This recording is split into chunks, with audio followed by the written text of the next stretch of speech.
right, welcome to another edition of Maritime Health and Performance Chat. Today we have former athlete, coach, business owner, Kevin Thibault. So Kevin, we'd love to hear about everything, so the floor is yours.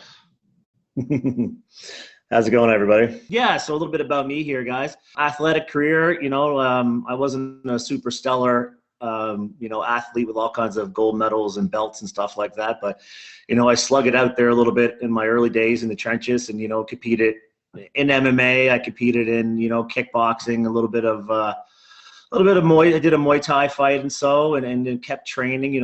My focus actually was turned more towards coaching, because really I was at that point, had another professional career of, making a living and having a family and paying bills. And it was kind of hard to balance coaching, fighting, and my day-to-day life. So, coaching career, did some fights, did some competitions, did some jiu-jitsu, won some, lost some. As a youth, I did some karate tournaments back in the early days, and kind of moved on to coaching and basically followed that kind of track coaching since, early 2000s. 2009 is when my team kind of took a new direction, and we kind of just went along with that. Coach professional fighters, amateur fighters. We now at Clinch have a new a national Muay Thai champion, youth champion, looking towards getting some amateur MMA guys this year and working toward building those guys into the highest level athletes and champions as we can make them.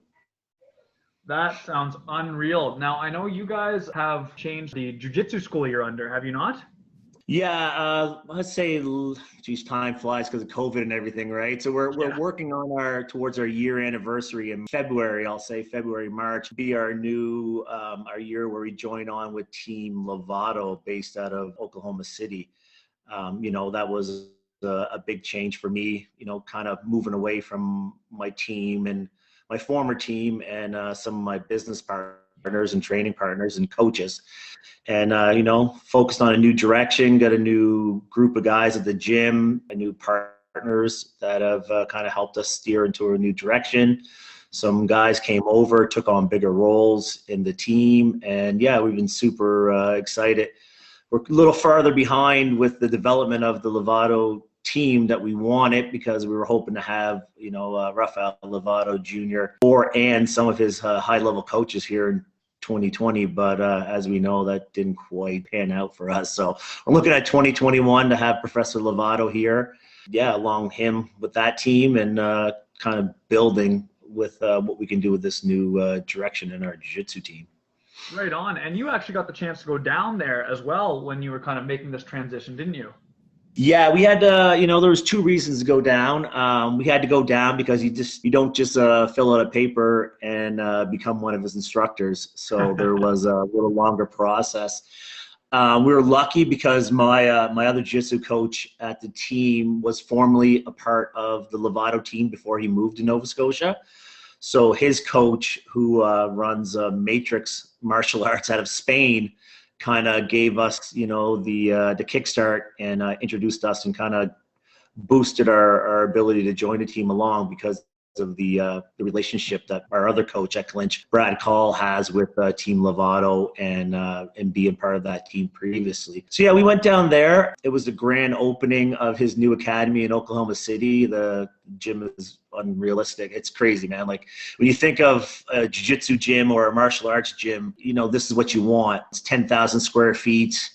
It's got great changing rooms, brand new mats. It was just unreal. We had on the jiu-jitsu day, because there was a opening Saturday, and there were some Muay Thai seminars and some stuff like that going on Saturday. And then the big grand opening day was on the Sunday. I think there was right around 250 people on the mats that day.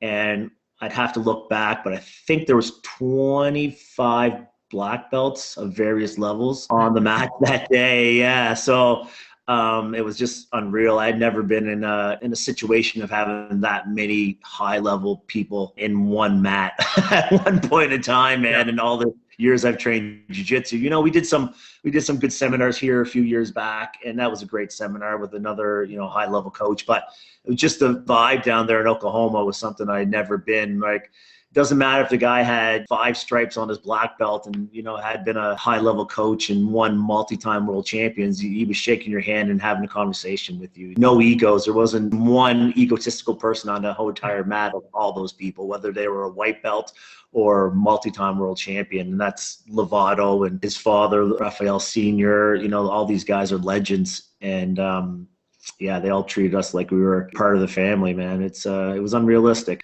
Loved the team right from the second I walked in there because they didn't look at you like, who's this strange random people coming from Canada? They were like, oh, we're the new friend, right? And it was like everybody was your friend, man. It was amazing, right? So I have to give props to those guys. If you've never been down and trained in Oklahoma or anywhere in that part of the United States, man, go there. I don't know what other gyms are like down there, but yeah, I know what that one's like, and everybody makes you feel like you're your family. Yeah, I mean, it's one of the big capitals as far as in the States go for wrestling as well. And I love how you mentioned that even regardless of the experience level of these guys, they were all respectful. That's kind of one thing I always notice in especially combat sports, right? Because there's really not ego. Everyone's pretty comfortable, everyone. And, you really have to leave ego at the door. You have to sometimes go a little easier, go a little harder, take your lumps, be able to give them out to someone else, right? Like usually in combat sports, the room is full of like people who are brand new to people who have been doing it for 20 years. And that kind of, especially in martial arts, that respect side of things really is shown in those kind of situations, especially at such a high level, like training at the Lovato gym. Yeah, it was great, man. We met. It was kind of really, really strange. I'll kind of tell you a little funny story because we were there, and there's another team here in Halifax called Halifax BJJ, and they're friends of ours, and respect those guys. Hopefully 2021 we can start getting to spend some time on the mats with each other and kind of learn from each other. I've had the pleasure of training with Carlos before. Yeah. So exactly. So Josh Whalen, who is one of the owners of that gym with Joel Jackard. We were there and we're training, and anyway, long story short, his brother's there. So we're in Oklahoma City. Not only is there another guy from Halifax originally on the mats, he's a brother of another guy who owns a gym in the city, right? So it was kind of funny, right? So we spent some time with him, got to know his team from Ontario. We were sitting there one day having supper with some guys that you just met, and you're having a conversation with this guy Noah, and all of a sudden he starts talking about his time in the UFC, and next thing you know, you realize that this is the guy you watch on The Ultimate Fighter 3. I think it was 2 or 3. He was on. And I was just like, it's just the weirdest situation, right? You just you never know who you're sitting next to because no one tells you, right? They're not like walking around going out in The Ultimate Fighter. You're just talking about jiu-jitsu and having a good time. Next thing you know, you find out you spend hours watching this guy, on a TV show that you totally didn't realize it was him, right? So it was hilarious. Oh, that's pretty unreal. You used to be coaching out of a Gracie Jiu-Jitsu school. So I know through wrestling and judo, you can usually kind of see styles come about from like a certain club or a certain dojo or something like that. As you made this transition and went down to train there, like is there a difference in styles between the Lovato school and the Gracie school? The answer is yes and no. Because yes, there is. There's huge, there's certain aspects of the game, of the Lovato game, that is totally different than what I, had previously trained under, with Hicks and Gracie style and with Shane Rice. There's parts of it that's totally different aspects and concepts and the way that Lovato does things and the way that his guard game is played. There's certain things. Now, saying that, there's things that are a lot alike, the basics are the basics. Lovato is super strict on the basics. So when it comes down to the basics of jiu-jitsu, there's not a huge, that's kind of why this team was also a great fit for me personally, where there wasn't a huge gap in the basics. You know what I mean? It wasn't like we were going to, not to say they don't have basics, but the concepts, the way they train in like a 10th Planet Jiu-Jitsu would be a little more difficult for me to jump on with right away. But with the Lovato system, Lovato originally got his black belt from the Machados, who was, cousins of the Gracies, and then ended up switching over to Saul Ribeiro and Sanji Ribeiro, who, trained under Hoyler Gracie,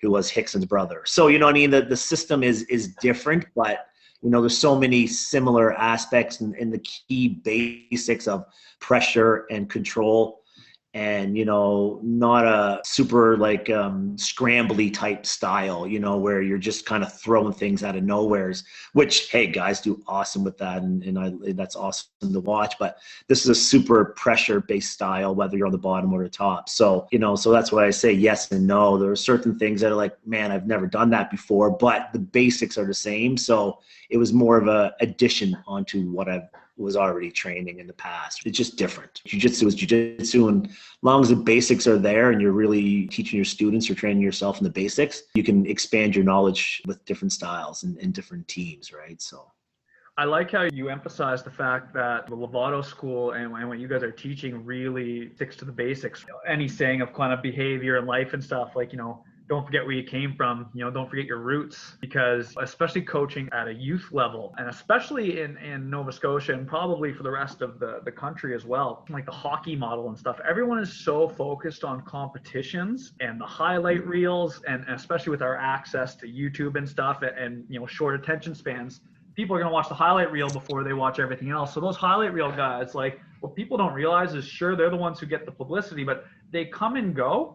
It's the people that are just constantly working, grinding. It's the consistently putting the effort in, sticking to the basics, and then building off that, right? With some sort of progression, not just trying to do some flashy move because they saw it in a top 10 guard sweeps of the year on YouTube. yeah. Right? Like, it's you cannot overemphasize working from the basics and building that foundation before you start worrying about gold medals and all that and competitions and stuff. Because I mean, like, if you can't do the basics, sure, you might have some genetic factors that put you ahead of the competition, especially at a younger age, where there can be so much difference between two kids that are, you know, a year apart, let alone two kids the same age. So, I mean, I love that you're emphasizing that basics and developmental side of things, because it's those guys that don't get the funky injuries. It's those guys that last longer. Yeah, I mean, the great thing that was a great addition to with the Lovato team is he has a basic curriculum. You know, any other jiu-jitsu team or group I've been with, you kind of had this basics that you were taught, and like you knew you needed to know this before you moved on, right? It was kind of like coach tells you, well, you need to know this and you need to know that, and that's great. But with the Lovato system, it's actually down on paper. So you need to know these moves, and then your first week, okay, this is what we're going to train you. You're learning this. And then you're moving into your first stripe on your belt, and this is what you need to know. And then you're moving into your second stripe on your belt. This is what you need to know. Yeah, we're going to throw in a little bit of extra here and there, and in class time, you're going to be learning maybe something a little advanced while you're in there. But every day you're working that core curriculum in the Lovato system. And when you join up, you get that. So you know, if, you know, especially with COVID, or we're shut down for a week or something, or you're like, oh, you know, I got work and I missed class this week. You know, when you're at home, what you need to be practicing, even if it's a matter of just going in and finding one of the Lovato videos, which there's thousands of them, and reviewing, oh, that's what this move is. That's what this move is. You know, it's all down. A student gets a piece of paper that says, this is your first stripe right up to blue belt. And then once we hit blue belt, we know you have the basics. So now it's about, what's your game? What's your body style? I don't move like a 150-pound guy, you know? I don't move that way, right? So his style is going to be a little different than my style. But because I know he has the basics, because we've trained him, he's been tested on them, he's been graded on them, all this other, you know, stuff that you're like, oh, I want to develop my spider guard, or even if I want to develop my rubber guard, something, you know, a 10th planet. They're like, okay, well, you got your basics, man. You can do whatever you want now. What's your body style telling you? How, you know, how do you move? And that's really, you started at zero. You're now at the starting line because you're a blue belt. Let's see how you're going to run the race. And that's what you're really going to do once you get past that curriculum. You're going to just, how are you running the race? What's your style? You know, that's what we're trying to really build with these guys after they get to that blue belt level. Because like I said, we all move different. You know, you're like yourself, you wrestled, you're going to grapple different than a guy that's never wrestled, right? So how are you going to develop your system and your stuff? That's why we love this new team and this new direction we've brought the jiu-jitsu program in. I really like that school of thought, and I think it's a sign of a good coach that can be flexible in programming and planning. It's the same thing in the strength and conditioning world. It's the same thing in the wrestling world, the judo world, and obviously the jiu-jitsu, grappling, MMA, any of that, right? You can't just say it's my way or the highway. You have to be able to kind of manage different body types, different training experiences, different mentalities, right? Like different personalities. Regardless of what the best guy in the world is doing, follow some of their general guidelines and foundations, but one person shouldn't be training in a carbon copy way to another person, right? People are so individual and specific, and even down to kind of like the cellular level, the way we break down and absorb certain nutrients, the way our muscles respond to a training stimulus, the way our body can adapt its workload for cardio, for quick bursts, right? Everyone's so specific, and I think it's a sign of a good coach that can be flexible in their programming while keeping some foundational guidelines. Yeah, I mean, it was great to see that with this system, and because I've always felt that way with, my striking and my kickboxing, my Muay Thai and stuff. I never wanted, and I'm glad I have that ability now to kind of learn how to do that in jiu-jitsu, because I've always wanted that in my Muay Thai and my kickboxing athletes too, and even my MMA athletes. But it was always a matter of, I don't want you guys to fight like me. You know what I mean? Don't do what I do unless it's what you feel comfortable with. So I always reach out to different coaches to train me so I can bring in different styles for my students in the Muay Thai and kickboxing programs that I teach also. You see it more now. And I mean, the coaches that I work with now, they are very open-minded. They have their core system that they train under, but they're always looking at adapting and always looking at different coaches and how can they learn from other people. That gives you the ability to, when you see somebody walk in your gym and they're like, oh, you see how they move, you're like, okay, I know what techniques are going to work good for this guy, or how I'm going to bring him down this road and see how he adapts to this style of stand-up striking. Maybe he doesn't adapt to that. Maybe he is more the other way, but as a coach, if you've got such a rigid thought process of how something should be delivered, you're only going to have a small select group of athletes that can be like you, or be like you want them to be. I mean, I got 3 or 4 guys right now who are competitive or have been competitive. And I'd say, yeah, they all have certain aspects of the same style, but they deliver it all different. It's what I've wanted to do in all my programs. So it was great to add that into the jiu-jitsu program. And it's kind of given me a slight direction too of how to build my other programs by using that same concepts. Because, now I have validation. I'm looking at, a world-class athlete and a world-class coach go, yeah, this is a good way of doing things. And I'm like, okay, how do I bring this over into my Muay Thai program and kind of expand myself and look at different people and different coaches to help me develop that jiu-jitsu mindset in the Muay Thai and kickboxing programs, right? Right on. Now I know, as you mentioned, the other programs, we spend a lot of time on jiu-jitsu, and I mean, I'm much more comfortable with that as it's something I've participated in and also been around grappling sports. Being a master's student, I don't like getting hit too much in the head. Yeah. But I know that you guys bring in some other pretty world-class athletes, especially on your Muay Thai side. Would you like to speak to that a bit? Yeah, sure, man. I've kind of reached out. So that's why I love social media. People have said to me, they're like, how'd you meet this guy? And how'd you meet this guy? And I'm like, it's simple. I sent them a message, right? And he got back to me, right? So, I mean, the first, kind of high level competitor that I ever brought down is Gabriel Varga. And he's a multi-time world kickboxing champion. He won Glory title. He's now a Bellator MMA fighter, but still holds the Bellator kickboxing title. So, I mean, he's world class. I think, what's he now? 7-time. Every time I check his profile, I can never remember. I think he's 7 or 12-time world champion, right? All depends how many times, like the thing is with the world championships in kickboxing is technically every time you fight and you defend your championship, you're another time world champion, right? Oh, wow. So, yeah. So, like, basically, because every time you fight for a world title, you're technically putting it up and then you win it back, right? You retain it, but you win it back, right? So, yeah. So, Gabriel's, I think he's 7-time world champion now. And like I said, it may even be higher because it all depends if you classify his amateur championship. So, it all depends how you look at it. But he's multi-time world champion, amateur and professional, fought all around the world and has won all over the world. And he's from Victoria. So he comes down quite a bit. He hasn't been down the last couple of years between COVID and kind of the change of my team and affiliations and closing down and reopening. We just haven't had the chance to bring him back down. And he's been busy. He's been, switched his focus from kickboxing into MMA. So he's been training and just had a few Bellator fights. I bring him down. I also, I got in contact with Dave LeDuc, who is, he's a whole kind of totally different style, right? If you look at what Gabriel is and you look at what Dave LeDuc is, you wouldn't even think it's the same thing, right? They're totally different styles.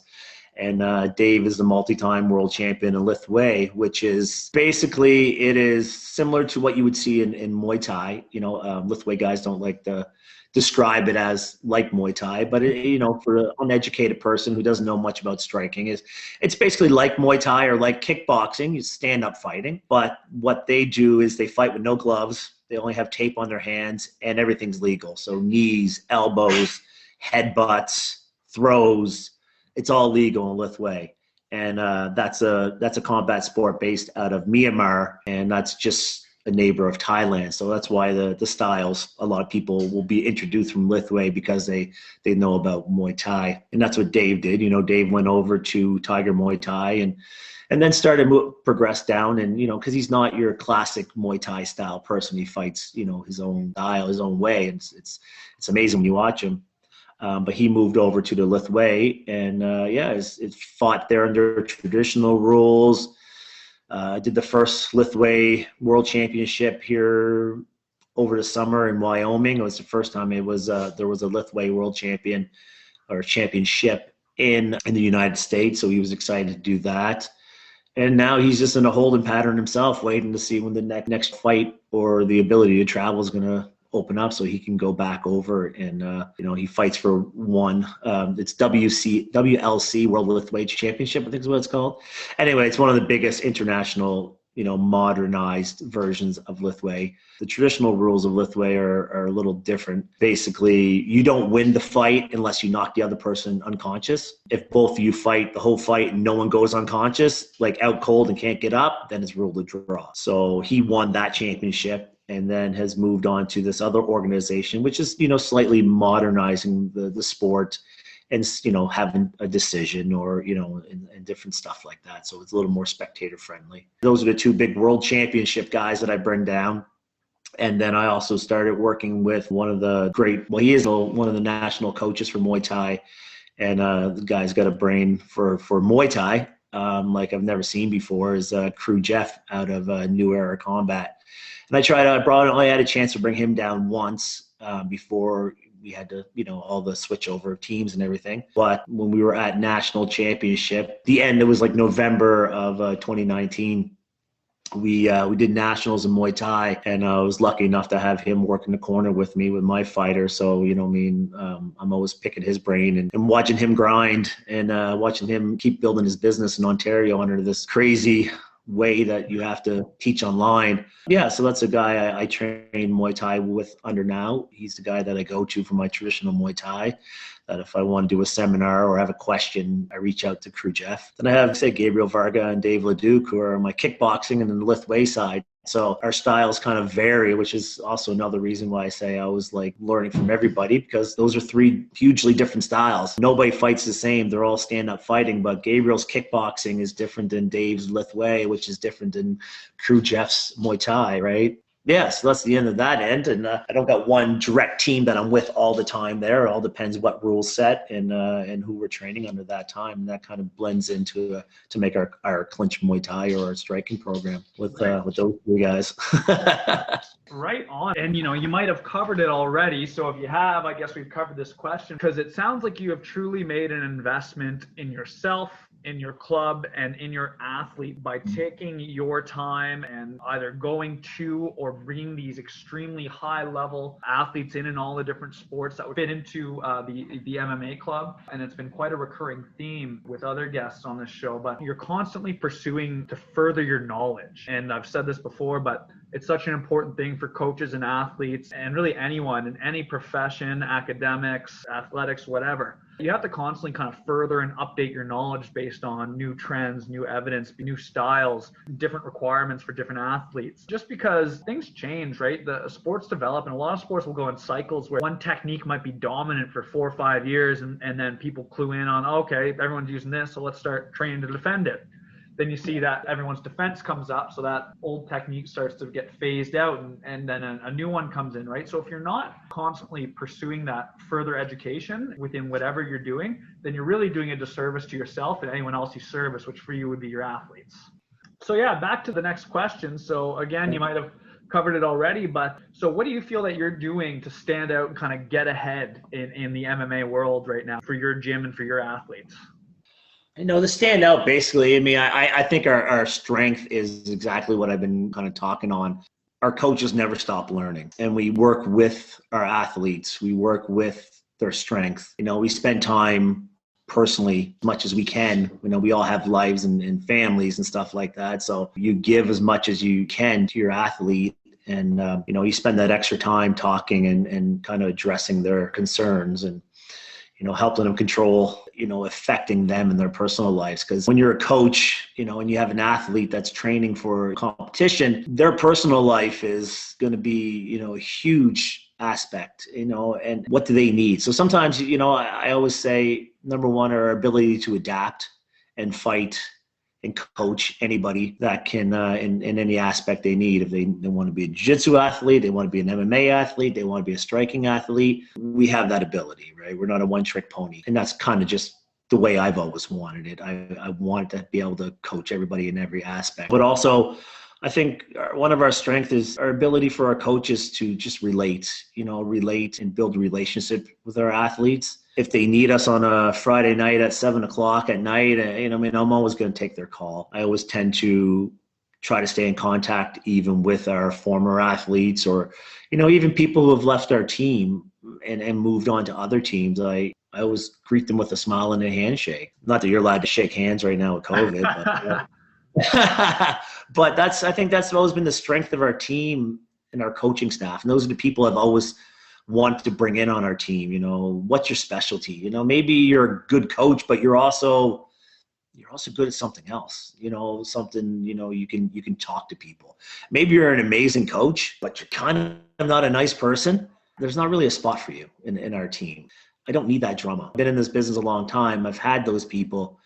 Those people have moved on and found homes or found other places to coach. And that's great, man. And it's not because they were necessarily a bad person, or it's just maybe they just weren't a fit for our team. So I really try to blend the coaching and the athletes into a group that can kind of work together and build the team, right? That kind of answers that and does it all at the same time, right? Oh, no, I think it perfectly does. I think especially with combat sports and grappling sports, you see this a lot, but team culture is so important.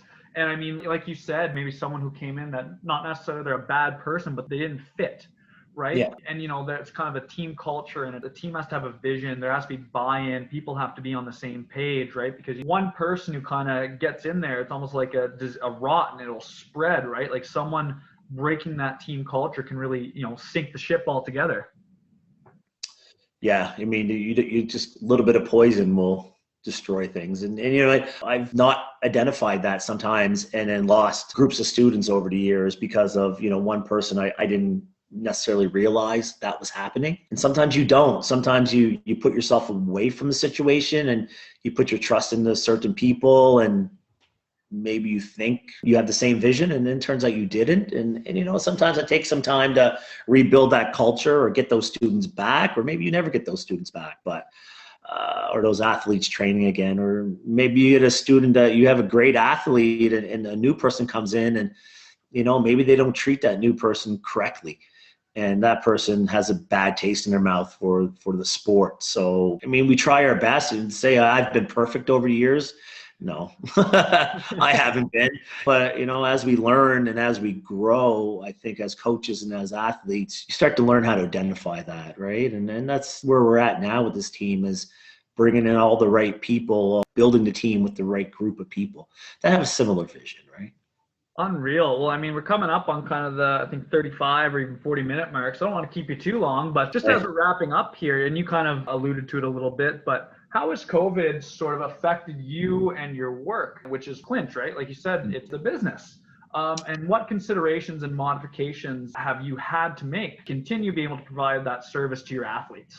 Yeah, I mean, the biggest problem that we've hit with COVID has been basically we reopened the new team, with the new affiliations and the new coaching staff. And after leaving separating with our former team, and we reopened with Clinch, and we were closed down a week later. Yeah, so we reopened and, had a big grand opening knowing we were going to be shut down. But it was like we just got back from Oklahoma, just got back with our new affiliation. We wanted to have the grand opening. And then COVID hit the Maritimes and we were shut down. And then we were shut down till June, I think it was. And yeah, we got some great steam underneath of us and we were going good. And then we were shut down in November. So the hardest thing I find navigating this, I'm lucky. The rest of the ownership in Clinch now, they're great with this stuff. I don't have to focus on what's the rules and what do we need to do and what's the regulations and how do we open. And I'm so lucky with that right now is that my partners, Erica and Adam, they know that shit. I don't have to worry about that stuff, man. They just tell me what the new regulations are and when we're going to open and how we're going to do it, and we just implement. So I've been lucky with that, where that hasn't put a lot of stress on my day-to-day coaching because I have great people in the background that are taking care of it. Now, saying that, it's stressful because right now we're under an aspect of only 25 people allowed in at a time. So each program has its own team of 25 people. And you say 25 people, but that's 23 people because you need a couple coaches on the mat. So our ability to go in and what we would do in the past, where we'd go in and we would advertise and we would promote the team and we'd build it and we would do all this stuff. We can't do that because we're always working underneath this restriction of a certain amount of people. We were lucky enough that when we reopened, we brought in rival boxing team is part of Team Clinch, and they had a great following. So, it's been great. That program has been crazy because we had some amazing coaches over there that had a great following. So they have a good following coming them in. So that program's always full. The Jiu-Jitsu program is always building. So that program's always full. And the Muay Thai program has been our slowest program rebuilding after COVID shut down, just because trying to reach out and trying to tell people about our Jiu-Jitsu, about our Muay Thai, about our boxing programs. You can't spend a lot of money on advertising in COVID because you don't know when you're going to be shut down again. So I found we get a little steam underneath of us. We get some, some social media buzz. People are, we're lucky. People are always asking to join. People are always joining. So we've been good, but we just get that steam, man. We get that train rolling. Boxing's full of capacity. Muay Thai is building up. Jiu-Jitsu is building up. And then we get a shutdown, right? So it's just trying to get the momentum, man. When you're building a martial arts facility or, a team, a combat, you need that steam, man. You need to go in. You need to get the guys that want to competing and winning and showing good in the public's eyes. And then, their buddies see them on social media and the other teams are seeing you and you become a force, right? And we just haven't had that ability to go out there and build that force and that show, this new Team Clinch and what we're all about. So we're kind of always trying to get people to come through the doors instead of going out to them, instead of putting banners up all over the city and all over Sackville and Bedford. We're kind of just doing it on social media, which is great, but you're kind of scared to make that jump to kind of tell everybody you're there because you don't know when the next shutdown's coming. So it's definitely the inability to generate any steam, any forward motion with the team, I think has been the hardest thing, right? Yeah, I can definitely sympathize with that, but to make a good out of a shitty situation, seeing the videos we were just talking about before we started that you've been putting up of you guys training, it's really nice to see that in spite of everything, as soon as you can, you guys are working full steam ahead and trying to progress and trying to build this thing. So we've talked about, as we wrap up here, we've talked about Clinch MMA, Clinch martial arts pretty often, but where can people find you? Find us at 22 Glendale in Lower Sackville, and we're Unit 6. Just got to look for the sign. And any other clinics or projects or programs or social media you'd like to highlight? Social media, you can always find us on Clinch Training Center, and that's Facebook, Instagram. I even got a TikTok account, right? So, All the young and people coming. for me personally, I got my Clinch_Kevin is my personal Instagram account, and then just Kevin Thibault on Facebook. Excellent. Well, Kevin, thanks so much for volunteering your time today and telling us a little bit about your journey through to where you got to today with Clinch and your training fundamentals and everything like that. I think it's really important for people to hear, and hopefully a couple of our listeners here will reach out and come to Clinch and give it all a try. Awesome, man. Doors are always open. I like to say everybody's welcome all the time, but in today's world, just gotta let me know when you're coming, so we know you're on your way. Yeah, we'll give it a little heads up, and I can't wait to swing by here once school winds down a bit in the next couple of weeks. Yeah, man. Doors are open. Always got to pick your brain a little bit, right? You got some expertise in your background there. We gotta add that into the team Clinch, right? So. Yes, sir. Maybe I'll be a special clinician sometime. That's right, man. That's right. Always part of the team, right? We need those strengths, right? We always need somebody. Always. Everybody gets something to give to the team, whether a coach, a student, or a supporter, right? And that's such a good mentality to have, right? You can get something from everyone. You just got to find their role. Thank you so much for joining today. And yeah, all right. Have a good one. All right, man. Thank you.